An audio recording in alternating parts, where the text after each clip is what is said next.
Chapter 10, The Wonderful Power Within Us. You can do everything you've ever dreamed or imagined you could do if you could utilize all the power within you. This may seem impossible to some. I was at a theater where a hypnotist was before me when I first heard the above thought expressed. The hypnotist saw a man that showed he doubted him. The hypnotist said, "My friend, I see you doubt what I have just said." "Well, I do," said the man. "My friend, I am going to prove that I can do the impossible. You see the young man sitting beside you. Do you think it would be possible for me to take him and put his head on one chair and his feet on another, and then have 5 men stand on his stomach?" "No, sir, that would be impossible, as he is nothing but a frail youth." The hypnotist said, "All right, you consider this impossible, do you not?" "Yes, sir," was the answer. The hypnotist asked the young man to step up on the stage. He hypnotized him, placed his head on one chair, his feet on another. He asked 6 good-sized men from the audience to stand on the man, which they did without any harm to the young man. This only shows it would be possible for you if you could just think you could do it. While under the influence of hypnotism, the subject loses control of his mental powers. The hypnotist gains control and can make the subject do anything that he makes a strong mental picture of. If this young man could support 6 men while under the influence of hypnotism, he could do it in his natural state if he could just think he could do it. You might search the whole world and could find not a strong man that could equal this feat of the youth. So where did the power come from? The hypnotist could not have conveyed this power to him. He must have had it in him. This was just what he did. The hypnotist just made him use it. This example is given to show you that you have wonderful latent power, and if you can only learn to use them, you will be able to do some wonderful things. We all have a great wealth of power within us. It only takes some emergency to bring it out. There have been cases where invalids of years have gotten up and walked out when the house caught on fire, and they knew there was no one near them to help. They have escaped in such a way that it would seem only the strongest of men could have done. How could they suddenly possess this power? It shows that we have wonderful power within us if we could only command it. You have powers within, which if you could discover and use would make you everything you ever hoped or desired to be.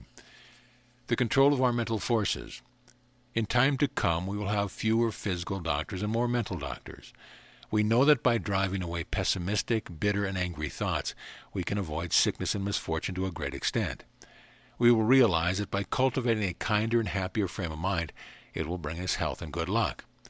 The time will come when a mental doctor will be able to analyze a person's character and tell what thoughts are discordant and vicious and injuring his personality. We hear people talking of their fate. The weak ones are controlled by the forces, the strong ones control the forces. Things have just the power over us that we permit them. When you are unhappy, distressed, blue, and worried, it is mental poison only. You should be able to relieve it by a mental process. In former ages, we were not advanced far enough to understand the philosophy of loving our enemies, but now we can understand it. If we hate them, we are the sufferers. If we love them, we are the beneficiaries. By changing hatred thoughts to love, we make a friend instead of an enemy. Love cannot make an enemy.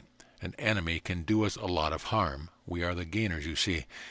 It is a scientific fact that what qualities we try to see in another we find. If we are looking for the noble, clean, and true qualities, those come to meet our own, providing we have them. But if we show our bad qualities, we will likely draw out theirs. If we are mean, jealous, and envious, displaying brute side, these are the traits we see in others. Thoughts crystallize into actual things.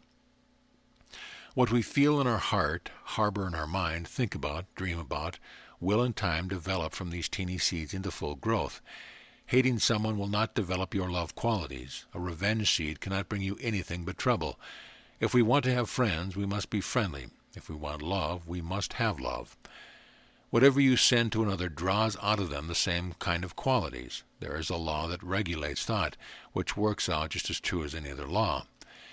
In India, the developed yogis say, "If a man purposely does me wrong, I will return him my ungrudgingly love. The more evil comes from him, the more good shall come from me."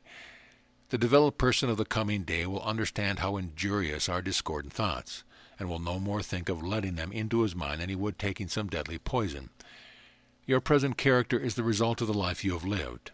An adept at character reading does not have to inquire of your past history to unmask your real traits. He is able to read at a glance your thoughts and desires. When we see a face that is all tired and sour, you can tell the owner of the face never thought of beauty and joy, but instead lived a selfish and vicious life.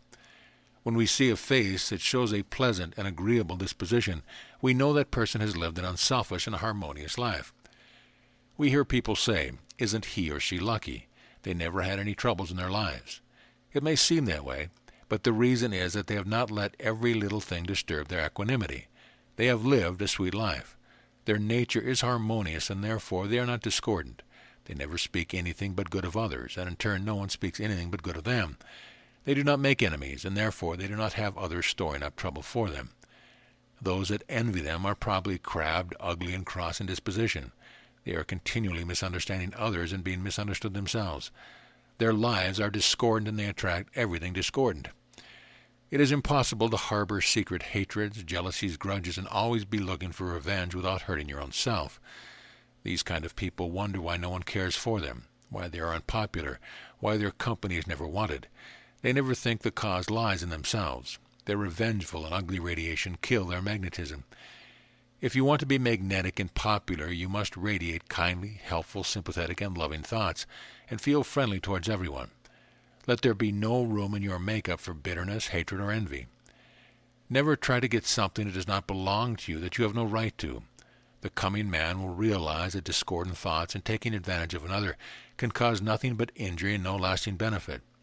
He will thoroughly realize that the law adjusts everything, that it does not pay to try to cheat justice, equity, honesty, and it does not pay to be unselfish. He will do the right thing because it will bring him just deserts, joy, peace, and prosperity. We learn the meaning of the golden rule more each year. The time will come when we will think only of doing the right thing instead of wrong.